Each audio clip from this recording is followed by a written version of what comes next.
అందరికీ నమస్కారం. ప్రతిరోజు మనం తెలుసో తెలియకో ఒక తప్పు చేస్తుంటాం.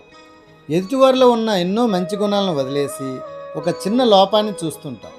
అతడు మంచివాడే కానీ, ఆమెది హెల్పింగ్ నేచరే కానీ, ఈ కానీ అనే ఒక్క మాట మన మనసులో నెగిటివిటీ నింపుతుంది. ఒక్కసారి ఆలోచించండి.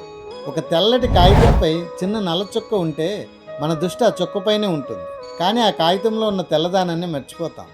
మనుషుల విషయంలో కూడా అంతే. ప్రతి వ్యక్తిలో ఏదో ఒక మంచి ఉంటుంది. ఒక చిరునవ్వు, ఒక సహాయం చేసే గుణం, ఒక మంచి మనసు. వాటిని చూడటం ప్రారంభించండి.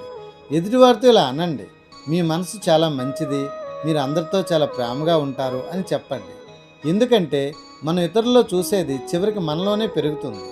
లోపాలను చూస్తే నెగిటివిటీ పెరుగుతుంది, మంచిని చూస్తే ఆనందం పెరుగుతుంది. కాబట్టి ఈ రోజు నుంచి లోపాలను కాదు, మంచిని చూడండి.